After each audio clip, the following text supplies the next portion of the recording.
జై వాసవి, జై జై వాసవి.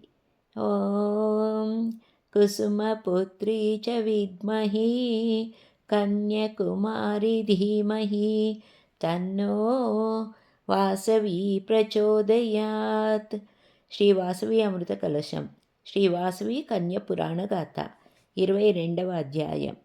1. విష్ణువర్ధమని వృత్తాంతము. అర్జున, ఫల్గుణ, పార్థ, కిరీటి, ధనంజయ, బీభత్స, శ్వేతవాహన,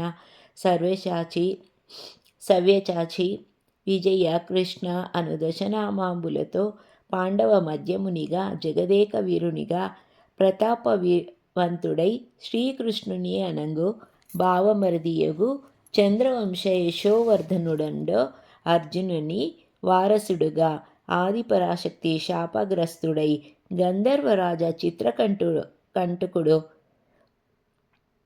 భూలోకమున చక్రవర్తిగా జన్మించి వైభవోపేతముగా పద్మశయన రాజమహేంద్రవరమును పాలించుచుండెను.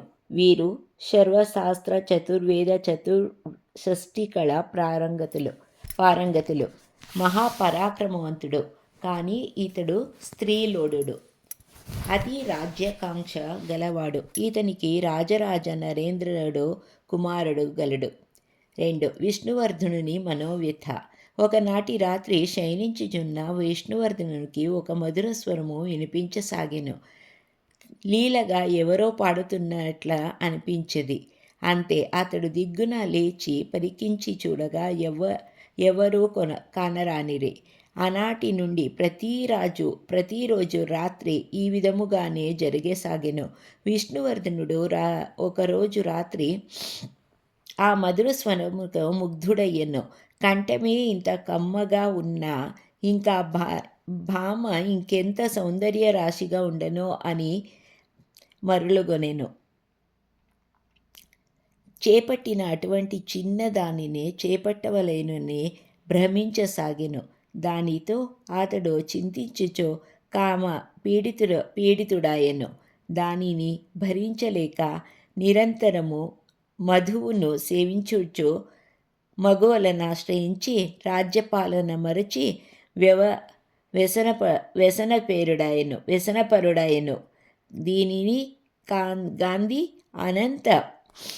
దీనిని గాంచి అతని భార్య, కుమారుడు, మంత్రివర్యులు దుఃఖితులైరి. విష్ణువర్ధనునికి ఏమీయూ తోచక ఏకాంతమున తన మహామంత్రముతో తన మనోవ్యతను వినిపించెను. అంతే. మంత్రి, ప్రభు, మీకు మీ పూర్వీకుల వలె వివిధ రాజ్యములను జయించవలనెను కోరిక కలదు గదా. మీరు జైత్రయాత్రకు బయలుదేరడు. తద్వారా మీకు స్థల మార్పు శాంతియను లభించును. అంతేగాక దేశ పర్యటన వల్ల మీరాశించిన కన్యయు లభించవచ్చు కదా నేననేను. ఆ మంత్రి వర్యుల సలహా మేరకు వెనువెంటనే విష్ణువర్ధనుడు చైత్రయాత్రకు తగిన సన్నాహములకు చేకొరెను. 3. విష్ణువర్ధముని జైత్రయాత్ర. విష్ణువర్ధనుడు మంత్రి సేనాది దళపతులను సర్వ సైన్యములతో సిద్ధము కాండని ఆజ్ఞాపించెను. ఒక శుభముహూర్తమున విష్ణువర్ధనుడు తన కుమారుడగు రాజశేఖర నరేంద్రునికి యువరాజ్య పట్టాభిషేకమును సాగెను. అతనికి సామ్రాజ్య పరిపాలన భాష్య నచ్చగంచి తాము జైత్రయాత్రకి బయలుదేరుట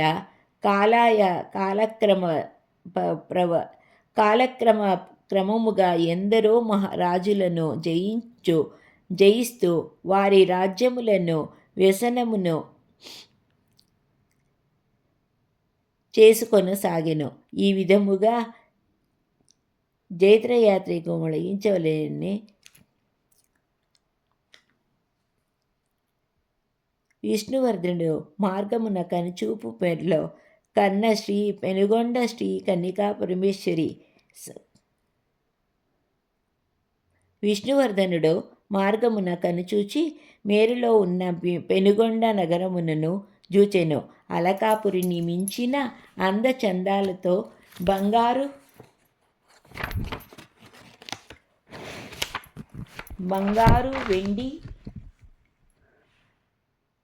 వెండి కొండవలె ప్రకాశించున్న ఆ పట్టణమును జూచి మంత్రముగ్ధుడాయెను. అరుదైన ఆ నగరమునకు వెంటనే సందర్శించే నిశ్చయము కొనసాగెను. అచ్చుట దావుననే ఉన్న నిరపనంతరమైన సేనా సమూహములతో వీడిది చేరెను. ఆ విధముగా తాను విడది చేసిన విషయమును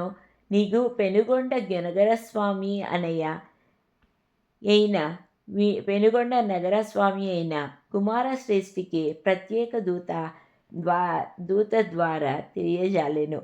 ఓం తత్సత్. 22వ అధ్యాయం సంపూర్ణం.